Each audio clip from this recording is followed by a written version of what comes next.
guys, so the first thing I'd like to say is that I'm really jealous of Sam this week. She gets to make videos on all the days I wanted to. Monday, I went to an opera at the Metropolitan Opera House, and we got a tour of the backstage area. It was a field trip with my music theory class, so I didn't go to any classes, but I learned about the freaking backstage of the Metropolitan Opera, so I think that would have been a really cool video. And then Wednesday is just a normal day and whatever. But then on Friday, I'm going to Six Flags for the first time ever, and that would have been cool to make a video about. And then on Sunday, I'm working with a choir director that I've never worked with before and I'm really scared of, and that would be Conquering My Fears, and that would be a cool video. But I cannot make any of those videos for you. I'm sorry. You get today, which is normal, and Thursday, which is normal, and then Saturday, which is the day of NYSSMA, which I will explain to you in a second. And I will just be heartbroken over the fact that I did not get 100 on my NYSSMA solo, and you will just have a video of me crying, just sitting here like, I learned heartbreak is hard. I'm sorry for ruining my Saturday video for you. Now it'll be less exciting than it was going to be. But so, yes, now that I've mentioned NYSSMA, allow me to explain to you what NYSSMA is. NYSSMA is the New York State School Music Association.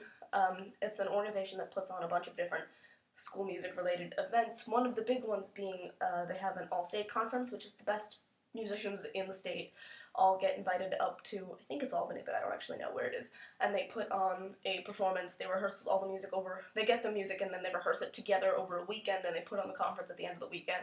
They put on the concert at the end of the weekend, and it's from what I've heard, it's awesome. I've never actually been. But one of my dreams has always been to make All-State. And the way that you make All-State is that you have to score really high on a NYSSMA solo, which is, there's different levels of it. There's levels 1 to 6, and then you can do an All-State, which is the hardest, because the judges will, it's the same curriculum as level 6, but the judges will just be harder on you.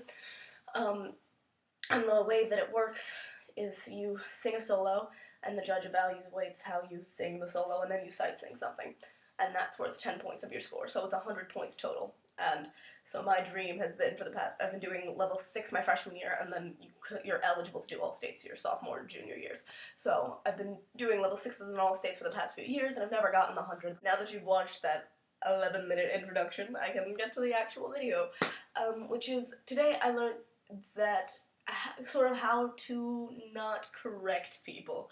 I don't know if that makes sense. Like, it's a problem that I have, where when people say things wrong, if they offer up even if they offer up something helpful, but like they use the wrong word, I have a tendency to be like, I appreciate what you're saying, I recognize that how helpful it is, but just so you know, that's not the word you want to use. And today we were singing our NYSSMA solos for the entire chorus, the 70-person class.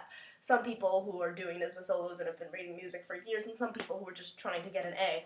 And our director deliberately kind of calls on those people who are just looking for the easy A, because he wants them to be engaged in the class and learning and using musical vocabulary, and so that he can say when they graduate that he actually taught them something, which is a noble task, but at the same time that results in kind of this divide between the musical kids and the kids who were just taking chorus because they failed studio art.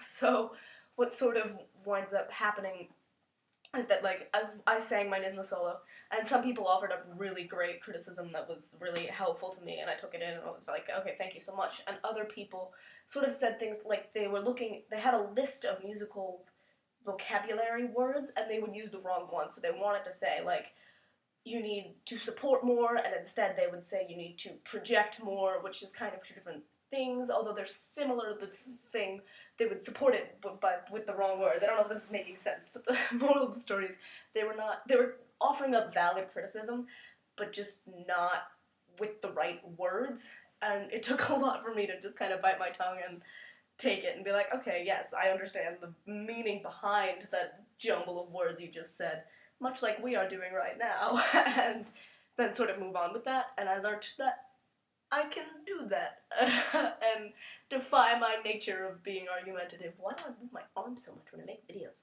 I don't do this in conversation. Maybe I do and I just don't notice it, and then I get really self-conscious in front of the camera.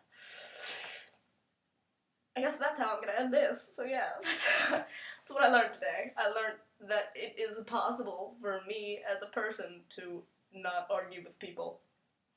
Wow. Crazy stuff. Alright. Bye. I'll see you on Thursday.